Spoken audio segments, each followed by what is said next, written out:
Initial failures of the tribal forces, Muslim League leadership. Liaquat Ali Khan and Malik Ghulam Muhammad's Kakkazai Railway Battalion officer Major Khurshid Anwar was the biggest reason for the tribal invasion's failure on Muzaffarabad Srinagar axis. As per Shaukat Hayat, who was closely connected with leading the invasion, the tribal invasion was planned in September 1947, but Khurshid Anwar disappeared and got married to a Muslim League worker. Pakistani state had two excellent choices as military commanders to lead the main tribal attack on the Muzaffarabad Srinagar axis. These were Major Taj Khanzada, DSO and Military Cross, a highly decorated INA officer, and General Zaman Kiani, the Sword of Honor of IMA and ex-chief of Indian National Army. Such was the criminal parochialism in the newly created Pakistani state that a railway battalion emergency commissioned officer was handpicked by Prime Minister Liaquat Ali Khan and his Finance Minister Malik Ghulam Muhammad on the grounds that he was Ghulam Muhammad's Kakkazai clanmate and relative from Jalandhar. It was most irrational to pick up a man whose only qualification was petty intrigue, fomenting riots, and who had no military knowledge.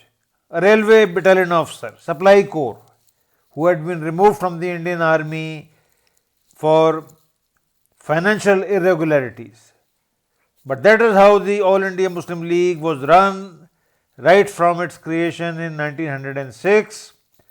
Khurshid Anwar further committed a major security breach when, against orders given to him, he contacted Brigadier Iftikhar Khan Minhas, later Chief Designate of Pakistan Army, who crashed in 1949, who at that time was commanding the 103 Brigade, the old Nashara Brigade, and requested him for machine guns. As you can see, Khurshid Anwar was commanding the Nashara Brigade, page 184. Correction, Iftikhar Khan was commanding the Nashara Brigade, page 184, the Pakistan Army, 1947-49, by Shaukat Raza. As per Shaukat Hayat's memoirs, Iftikhar reported this matter to Pakistan Army CNC Gracey, at that time officiating CNC, and Gracey reported the matter to Indian Army's Chief Lockhart. Thus, first major intelligence breach of Pakistan Army occurred. Page 235, The Nation That Lost Its Soul, by Shaukat Raza. As per Das Gupta Court, the Indian Defence Committee met at 10 am on 25th October under Mountbatten's chairmanship. General Lockhart informed the members that he had received a telegram on the previous day from the acting Commander-in-Chief of Pakistan Army, Lieutenant General Sir Douglas Gracey. This conveyed that a force of 5,000 tribesmen had entered Kashmir and seized Muzaffarabad Domail on 22nd October. It warned that the force was about to attack Kohala. The Pakistani Prime Minister, the Prime Minister added that he also had information about large-scale raids in Jammu area right up to Poonch. He pointed out that the trucks and arms which had been supplied to the raiders could have been provided only with the assistance of the Pakistani authorities. He had received information that the invasion had been planned a fortnight earlier at a conference in Rawalpindi, unquote. Mr. Janaz handpicked Pakistan Army Chief of Staff Gracey was India's best intelligence asset in October 1947. Note that at that time Gracey was Chief of Staff and the acting Army Chief. in absence of Misrvi. In this regard, Mr. Jinnah unwittingly and without knowing what was happening was masterly in selecting people who destroyed Pakistan Army's chances, if any, of strategic success in Kashmir War, as well as selecting two notorious bureaucrats, Malay Ghulam Muhammad and Chaudhry Muhammad Ali, who destroyed Pakistan's political system and paved the way for Ayub Khan's disastrous military takeover. Later, General Musa Khan in his memoirs narrated that Indian plan to airlift troops to Srinagar was routed through Lahore in Pakistan by mistake, as this was the only available line. Musa tasked Lieutenant Qasr Beg to decode the Indian ciphers.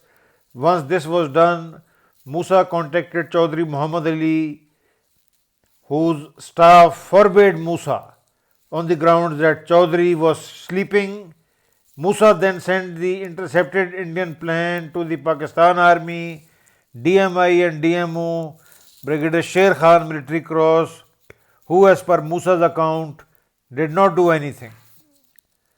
One of the two biggest Pakistani failures, in addition to General Gracey sabotaging Pakistan Army's Kashmir War effort at every strategic decision point, was in cancelling the Pakistani plan to cut Indian line of communication at Jammu, proposed by Brigadier Akbar Khan Pareech Khail, DSO, on 27th October 1947 at a conference presided by Pakistan's indecisive Prime Minister at Lahore.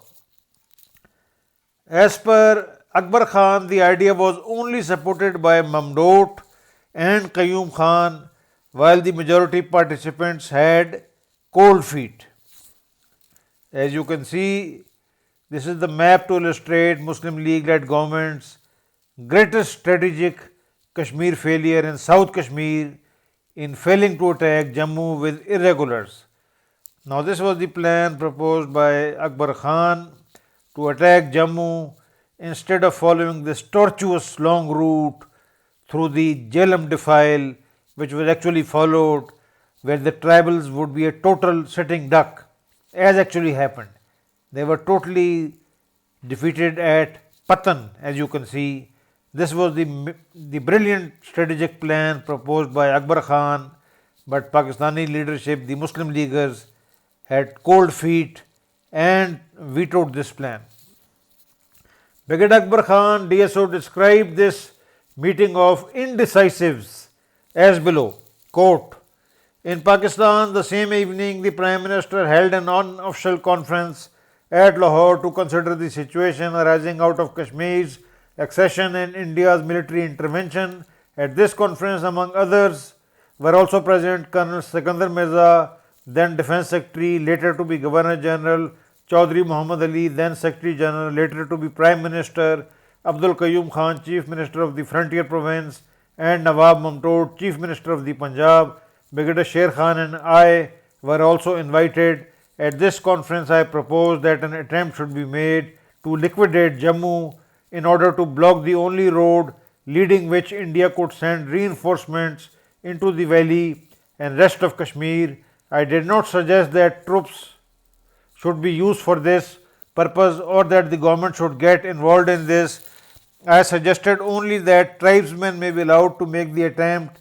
I thought that 3 Lashkars of 1,000 each should be used. The tribesmen were available and I offered to go with them. With Indian military intervention, Jammu had at once become a focal point of the greatest importance. India had no other land route going into the state except that passing through Jammu. All reinforcements coming by land would concentrate there. From there, they would move north into the valley and thereby prolong operations in that area. From there also, they would move west along the road to Nashera and thereby seriously threaten the liberation progress in the central areas of Rajouri and Poonch, where at present the liberation forces were virtually masters of the situation. Further, if relations between India and Pakistan took a dangerous turn, the base at Jammu sitting right on top of Sialkot would become a serious threat to our own security. Blocking Jammu, I felt, would be like nipping an evil in the bud, while leaving it open would be letting the Azad operations become like emptying with a cup a tank into which a running stream was pouring. Although there might be no prospect of the tribesmen capturing Jammu, their action might well scare the Maharaja enough to run away from there, as he had run from Srinagar. In any case, with him or without, a large number of others would certainly run for the safety across the border, and in doing so they would block the route for a while, or at least once in the hills to the west of Jammu. The tribesmen would for a time prevent the movement of troops toward the central areas. The proposal was, however, with the exception of Abdul Qayyum Khan and Nawab Mamdot, opposed by everyone else, and it had to be abandoned. It was felt that this would provoke India to attack Pakistan, and such a risk could not be taken. Of course, no one wanted an Indo-Pak war, but many reasons did exist in support of the feeling that India was in no position to start such a war. Already the tribesmen had penetrated 80 miles into the state, already they had gone through Pakistan territory, already India believed, though wrongly, that tribesmen had also besieged Mirpur, Poonch, Kotli, Jhangar, Naushera and Bhimber, and therefore India already had enough excuse for extending the war to Pakistan. That she had not done so was simply because of the fact that she was militarily not strong enough to take such a risk. Her army was undergoing reorganization, she had enough worries inside the country, and she was particularly apprehensive about provoking the tribal flood into East Punjab, where the population was in panic due to such exaggerated reports as those referring to Baramulla, where 14,000 non-Muslims, out of 14,000 non-Muslims, only 3,000 were said to have survived. Map to illustrate Muslim League-led government's Kashmir failure in South Kashmir in failing to attack Jammu using tribals and in harassing the most vulnerable Indian lines of communication between Kathua and Jhangar. As you can see, this was the biggest failure of the Muslim League leadership much before Gracey could do anything. Cold feet, fear of India, which has dominated Pakistani foreign policy and actions till to date. Fear made men believe in the worst, as the quotation goes. Even an Indian direct participant was surprised by this greatest Pakistani failure, which can be squarely assigned to Pakistan's highest civilian leadership. Gracey came much later on. Quote, this is the Indian commenting on this Pakistani blunder of not attacking Jammu. Quote, the area between Pathankot and Jhangar, a distance of 140 miles, offered the raiders a very broad front for their depredations, with all their objectives within a radius of 15 to 20 miles from their sanctuaries. On our side, the Fairweather Road from Pathankot to Jhangar, running parallel to the border and vulnerable throughout its length, provided the only means of communication in this area. This unmetalled road went over several fords and ferries across large rivers. It would go out of commission for several days together when it rained, and these parts have a fair amount of winter rains. The first 70 miles of this road from Pathankot to Jammu was the lifeline for all our troops in this theatre. It is a wonder why the enemy confined his activities between Pathankot and Jammu to merely cattle lifting and women abducting raids. This is the shock Indian is expressing. Perhaps he was too preoccupied with the pleasures of pillage and plunder to wonder about the cold comfort of gaining any tactical advantages.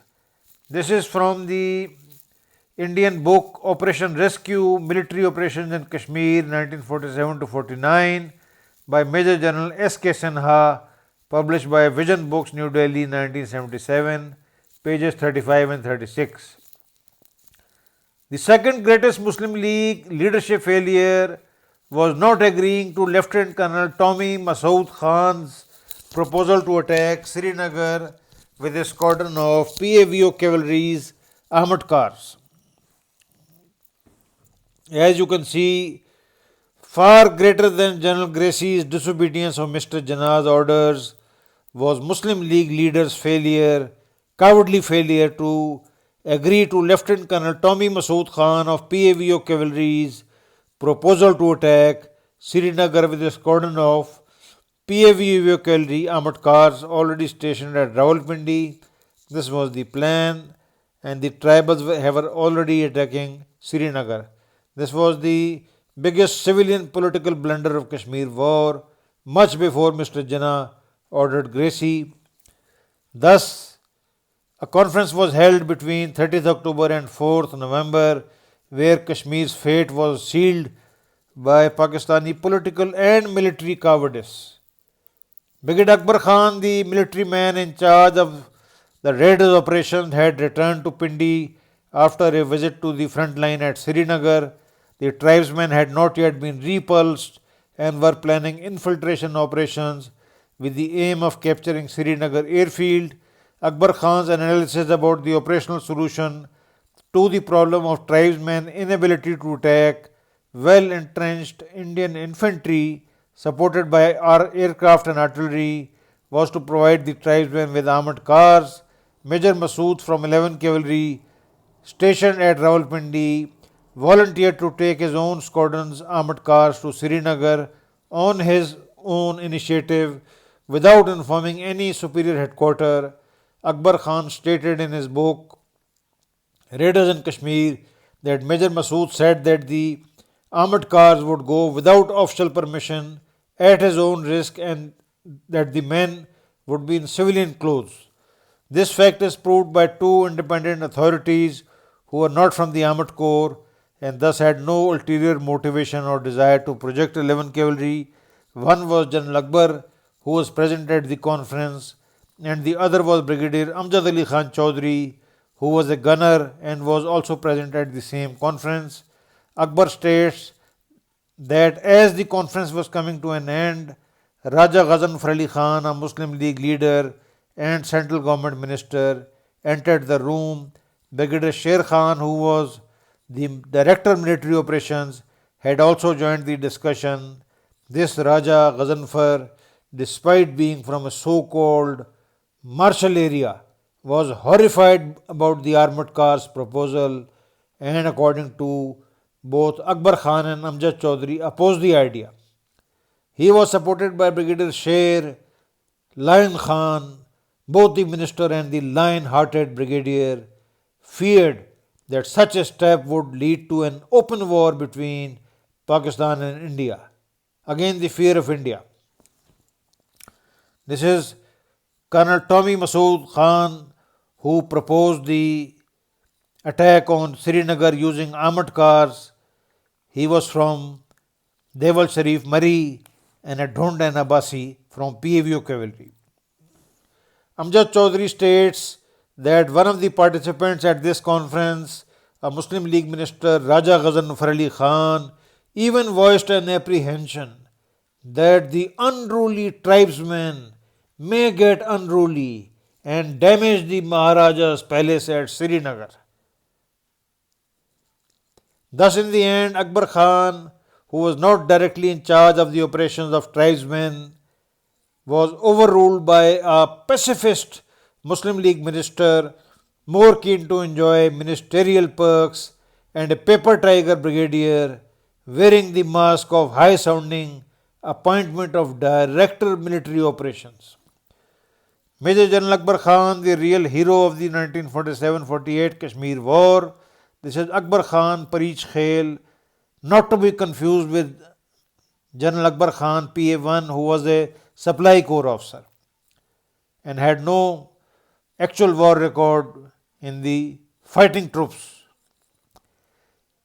A DSO of Burma and the architect of the philosophy of armed insurrection, by aiding non-state actors as state proxies. His ideas of use of non-state actors as advanced in his writings were picked up much later and practiced in Afghanistan, Northeast Frontier Agency and Kashmir. This was Major General Akbar Khan, who was decorated with Distinguished Service Order, the only Pakistani to get the highest Distinguished Service Order apart from the VC, which no Pakistani officer ever got, in addition to Major Taj Khanzada, who also got a DSO. The only difference between India and Pakistan was not whether one side possessed armored cars or not, but the simple fact that Mr. Jinnah did not have any able Muslim deputy to advise him about military affairs, whether Punjabi, Hindustani, or Pathan, surrounded all by irresolute people. Only exception being Mamdot and Khan Abdul Qayyum Khan, who were of course the minority and ignored. As you can see, these are the armored cars which could have been used against Srinagar as proposed by Tommy Masood. Brigadier Amjad Ali Khan Chaudhary in his book wondered why Mr. Jinnah did not appoint a Pakistani Commander-in-Chief of Pakistan Army, refers page 6 and 7, September 65, before and after by Brigadier Amjad Ali Khan Chaudhary, published in 1977. Nehru was assisted by a much larger team of more resolute men who were intellectually capable Hindu deputies like Patel, who ensured that armored cars of 7th Light Cavalry under command Lieutenant N.G. David did reach Srinagar area on 7th November and inflicted on the poorly armed tribesmen equipped with bolt action rifles a defeat at what the Indians themselves called the decisive battles of Shalatang. Supreme irresolution and phenomenal cowardice was the hallmark of Pakistan's first cabinet, all handpicked by Mr. Jinnah, but still to date, so-called historians of Pakistan are only blaming General Gracey. It is convenient to be intellectually dishonest. Supreme irresolution and phenomenal cowardice was the hallmark of Pakistan's first cabinet, all handpicked by Mr. Jinnah, who perhaps had no choice, keeping in view the low caliber of Muslim leaguers, but till to date, the so-called historians of Pakistan are only blaming Gracey, Pakistan's first cabinet. Lack of moral courage can be imagined from the fact that they never even dared to enter Kashmir during the entire 14th month Kashmir War. This is from my own collection, the Prime Minister visiting Tehran while my aunt's husband was the member of the Pakistan Embassy.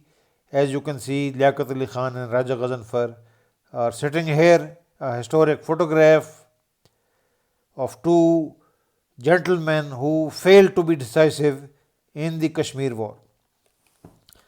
In the next podcast, we will deal with summary of Gracey's failures in the conduct of Kashmir War and discuss how Gracey failed. To summarize, General Gracey's first betrayal was his telegram to General Lockhart warning him of tribal attack on Kashmir.